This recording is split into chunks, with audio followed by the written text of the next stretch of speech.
When you think of minimalism, do you think of white walls, no furniture, sleeping on the floor, and all of your belongings fitting into one bag? And then thinking, I could never live like that. Well, I'm here to tell you that that is not what minimalism is all about. So do me a favor. Look around your space right now. How many things do you own that actually make you happy? And then how many things do you own that are actually weighing you down? Minimalism isn't about owning nothing. It is about owning what actually matters. Today, I'm going to be walking you through some common misconceptions about minimalism.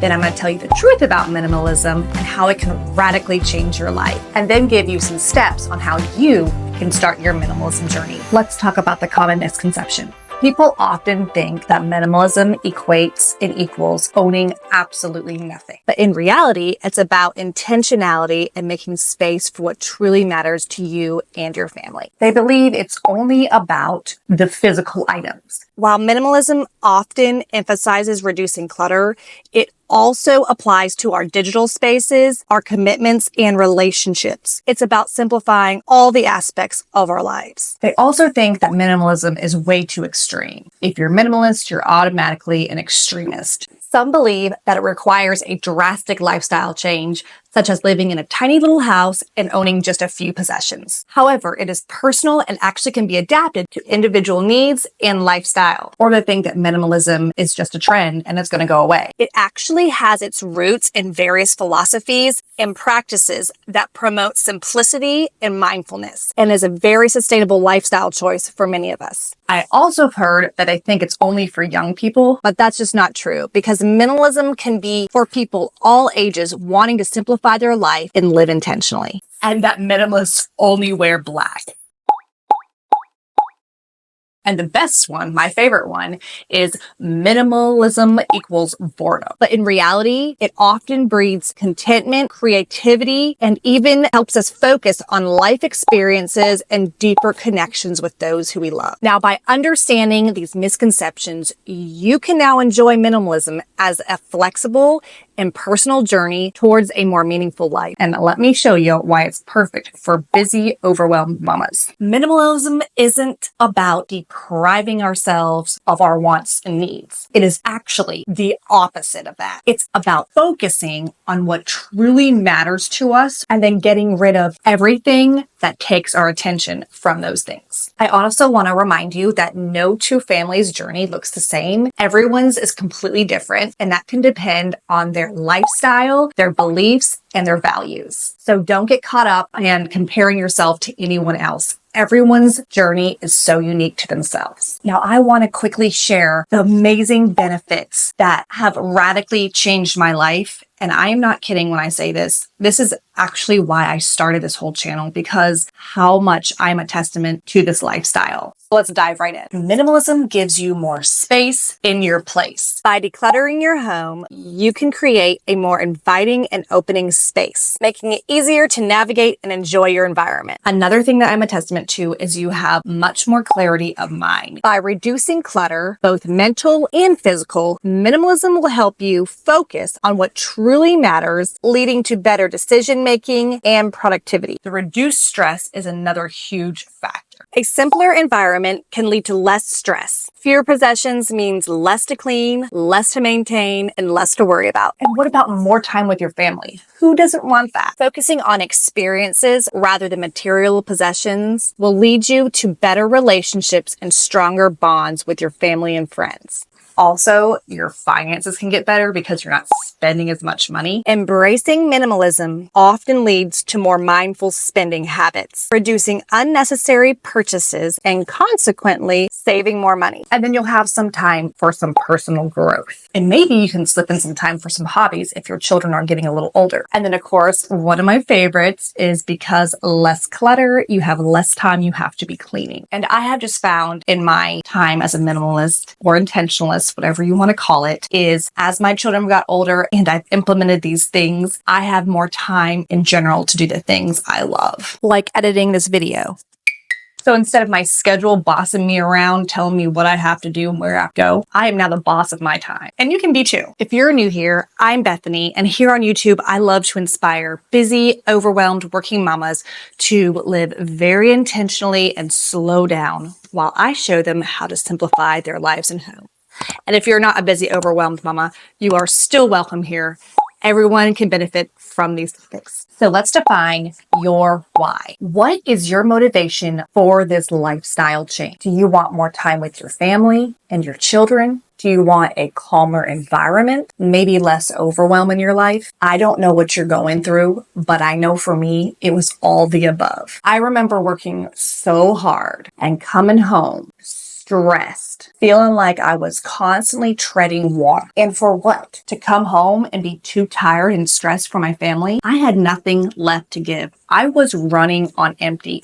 I was actually running on fumes at that point. So if you can relate, keep on listening. Not only was my family not getting the best of me, but I felt like a zombie with no peace, purpose, or any joy left over. I was merely just existing. I had always dreamed of being this happy, encouraging, spunky, and fun mama, but this was the exact opposite of what my kids was experiencing and what myself was experiencing. They were getting the worst of me, and I knew the best gift I could give them was my most authentic self. And somewhere along the way, my true self got buried underneath all of the work, overwhelm, sports, responsibilities, and other lifestyle obstacles. So the best gift we can give our kids is our true authentic self. And this is where minimalism comes in and helps us achieve that. You may be thinking, okay, that sounds great, but where do I start? Baby steps, my friends, baby steps. Let me show you.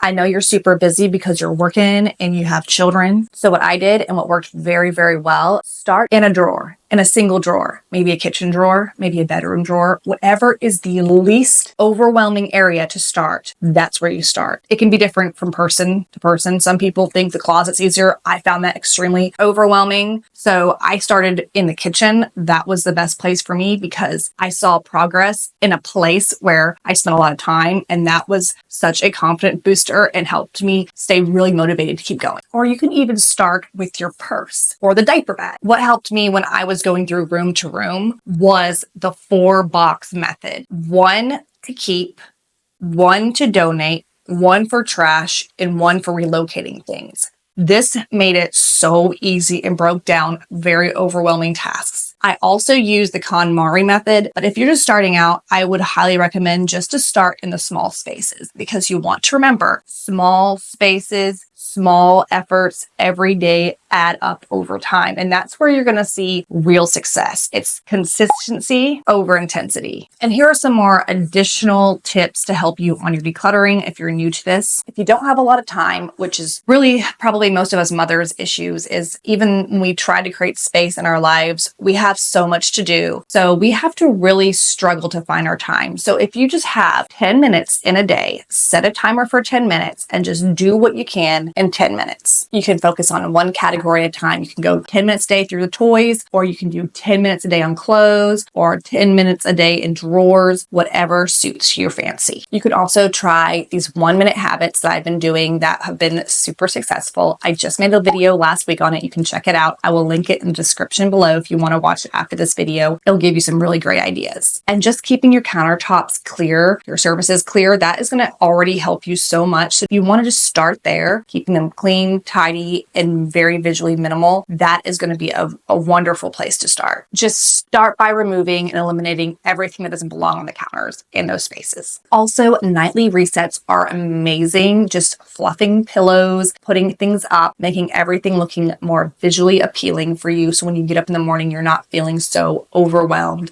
And also when you do that, see what pillows and blankets you actually use and don't use, and go ahead and donate what you don't. I also love using a basket, or you can use a bin, and you keep it down in your common areas like the living room or the kitchen and collect the items that need to be put away that don't belong in that room. It only takes a couple minutes a day to develop these habits for a more clutter-free environment. The next thing I have definitely implemented, and actually been doing this throughout my entire life because my mama rubbed it into me, but it's just clean as you go. When you make a mess, try and clean it up immediately after. If not, come back to it as soon as you can. And I always encourage you to get your kids involved. Have them be a part of this and make it super fun. You can do games. You can get them in these habits. It'll make it so much easier for you. That way you're not doing everything yourself. Remember, we're trying to simplify our life, make things easier, not harder. Now, by integrating these simple habits into your daily routine, you can maintain a more organized and clutter-free environment. And even the busiest of moms are going to be able to do this. Now let's avoid some common pitfalls. Perfectionism. Minimalism is about progress and not perfection. Imperfect action is better than perfect procrastination. This is something that has taken me my entire life to figure out, but I'm now